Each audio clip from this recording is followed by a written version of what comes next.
going to thank Carl and Barbara because this exhibition is only possible because they helped me out. And I was very daunted by having a solo show. And it's also a very moving occasion for me because this is actually my Muncie retrospective, meaning this is it, people. The work that I've done in Muncie for 4 decades. So, Yeah. and you know, some people fear public speaking. I don't fear public speaking. I fear 2 things. One, Chet Gesselman not meeting me in the eye, muttering to himself, narcissistic derailment, another narcissistic derailment. And then Pat Nelson saying, she got twisted. She had a good career. She got twisted. She just did it. So those are my thoughts. And speaking of Pat Nelson, she was on the original search committee. I was. I met her in Los Angeles. Met her in Los Angeles. We were both young, spry. Still are. Oh, thank you. Okay, so what I'm going to do is give you an epic sweep through my career. And I said, Okay. what a woman. Thank you. Exactly. So Good decision. you're probably wondering, some of you are wondering, what are we looking at here? So what I have in my hand is my magic stick. And what I would like to see happen is I will talk for a while, give you some entree into my work from the time that I was an artiste and parvenu into the art world to now when I am in my dotage. In my... No, Okay. Anyway, that's what I'm going to do. Now, what the stick is whoever has the stick gets to talk. I need my stick because if I point to something, you then can see what I'm talking about. Okay. So Carl promised that he would be my person. Carl is going to be my person and you show my plate. Okay. That, in the beginning, there was the plate. That is called the matrix and the substrate from which these images are printed. I do 2 main kinds of prints. One are intaglio prints, which are approximately 500 years old. And I also make woodcut prints or relief prints, which go back to 800 or 600 AD. None of us are here to know exactly when that might have been. Okay, There's but also a wood plate here. yeah, and there's the wood block. Will you want okay, thank you, Jeff. Will you hold that wood plate up? And the kind of wood block or relief print that I do is called a reduction woodcut. It's also known on the street as a suicide print. Because once you cut away, you can't go back. You're done. Okay, so other things that I will talk about are the evolution of my imagery, other things that are important to me, such as color, surface, and then I'd like to talk about some of the ways that living here in Muncie influenced my work. And then what I'd really love to see happen is I'd love to take your questions, because most of all, I cherish your interest and your presence here today. So let's begin with my very first print. This is the only one here that I did not make here in Muncie. This was my maybe 2nd or 3rd print at Miami University. I worked with my professor, Robert Wolf. Now this print, I'm very fond of it because it basically put me on the map. Everywhere I sent to, and this has never happened to me before or since, every time I sent this print, it was either purchased or it was noted, and even in the environment where I was, the department at Miami, everybody was talking. This created a stir and a buzz. And the truth is, my professor really worked with me. First thing he did was increase the scale at which I was working, so scale became important, and also simplified some of my ideas. You can see my natural tendency is to go over the top, okay? So he was very, very skilled in design and principles of design, and he helped me restrain the imagery. And that has stayed with me, that it's important to have structure It's important to have clarity. It's important to let color speak. Okay, so those are my formal, let's say my formal goals in terms of this print. When I came to Muncie, this was the first print I did, okay? And studio there. Then I think this one was one, Summer Garden Cats.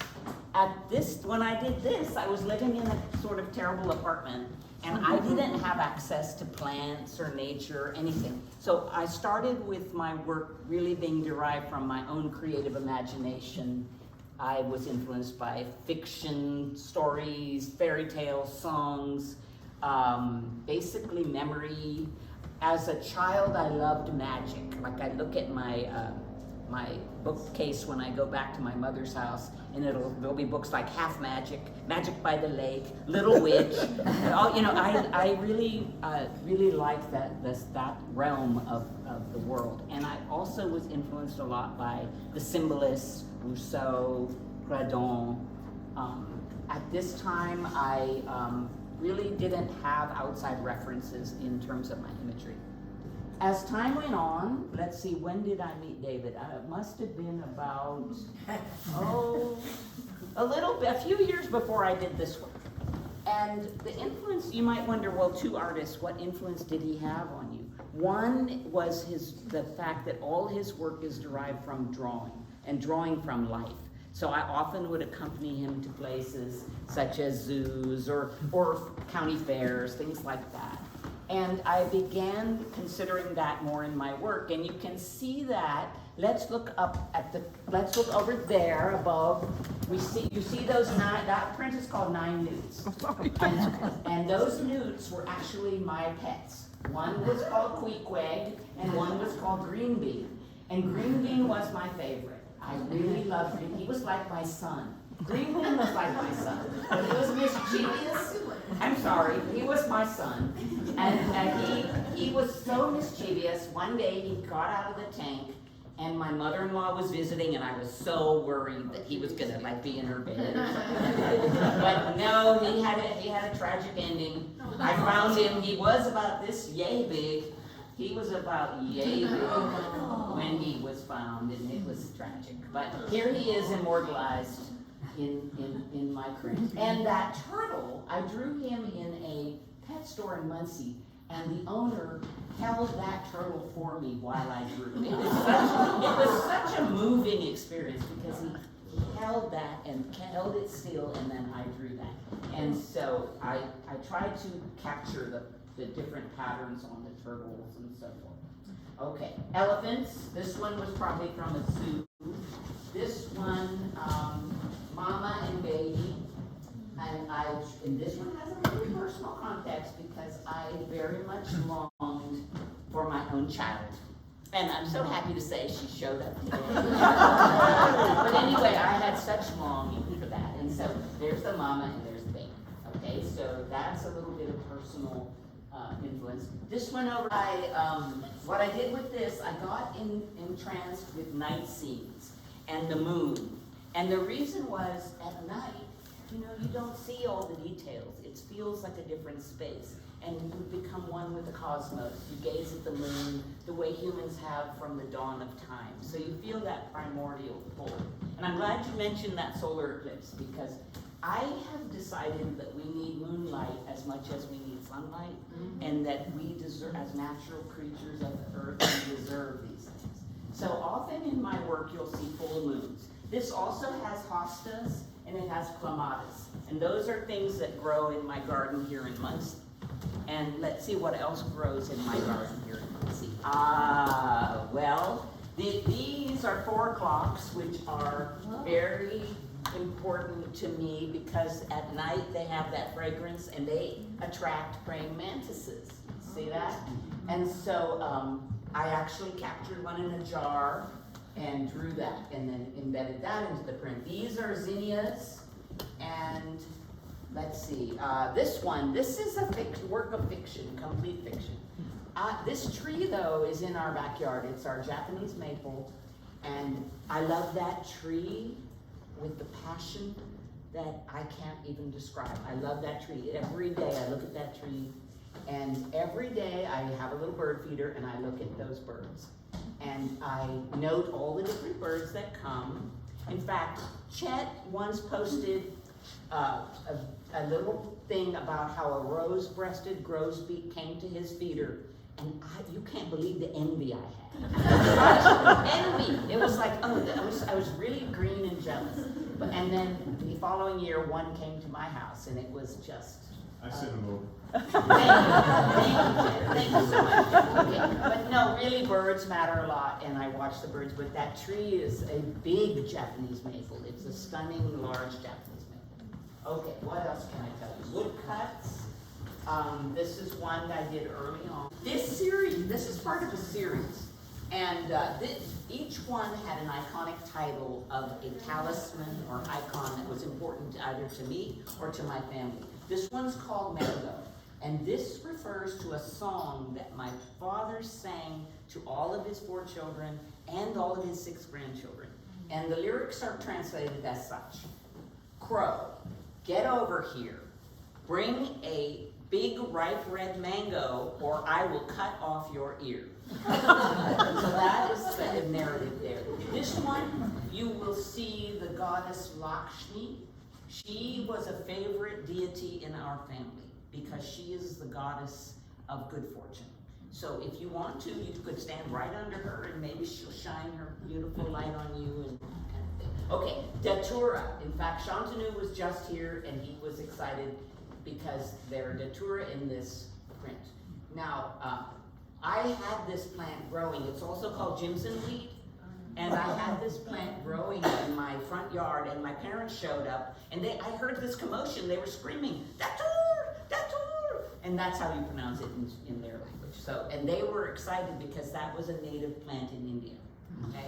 And so as I've kind of mined some of my own history, and then of course I'm gonna stop talking at this one, Great Big Moon, large scale. I was trying to make my mark. I was trying to be ambitious with this one. And then there's one of my favorite flowers, which is nasturtium. Okay?